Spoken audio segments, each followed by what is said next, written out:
Hello friends. So let's continue with our data analysis phase now that we have got our data into the data frame.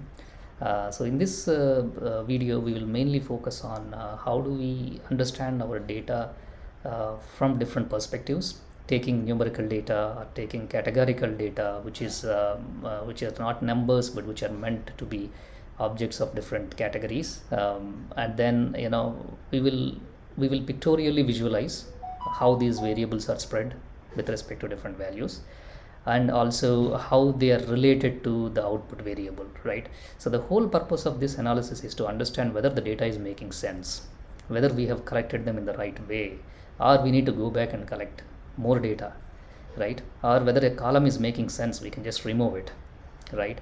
Or if there are certain rows that are not relevant, can we remove them, right?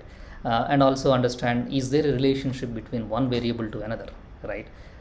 So when I say one variable to another, we have different types of variables here, right? One is the input variable, which is basically the number of features and columns that we have got, and an output variable, target variable, which we also call it as, which is what we're trying to predict, right? So we will do different types of analysis, like univariate analysis, like the parameter on itself, how is that spread, that is a univariate analysis.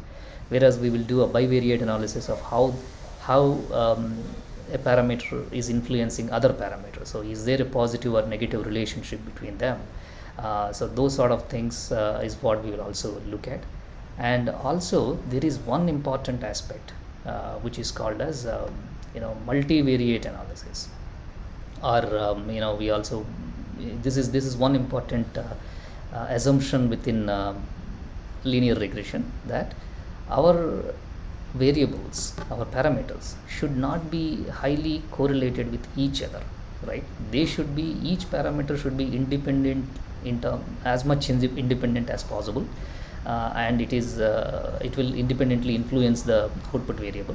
Whereas if it is dependent on the other input parameters, right, so it becomes extremely hard for the model to come up with coefficients, right? So if it is trying to come up with one coefficient, and if a rise or decline in one coefficient is going to affect the other variable, so then this is not going to converge, right? So that is one of the reasons why we will look at this data from different perspectives. So having seen that, let's now go ahead and understand different steps here. So the first one that we're going to do is, this data frame, we're just calling the describe method out of it.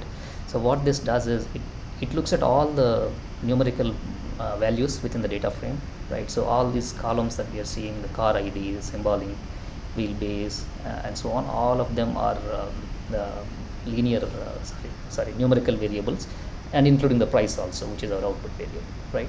And what is it displaying here? It is displaying the count of them, the mean of that variable, the standard deviation of that variable, right? So all the minimum, maximum, and different percentiles, right? The percentiles is basically, you can think of it as a uniform count of values, right? So 25% of the numbers are below this, and 50% of the numbers are below this. So this is giving us some indication of where does it start. It starts with the number 1, and 25% of them are below this 52, and 50% of them are here, 75% of them are here, and the maximum is this. So this is clearly, it gives us an indication it is really uniformly spread, right?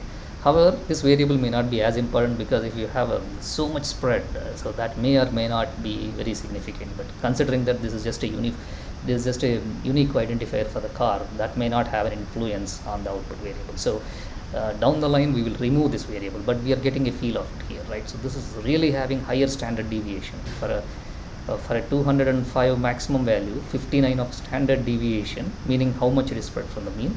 It means it's really highly spread, right? So such variable may not be of use for us.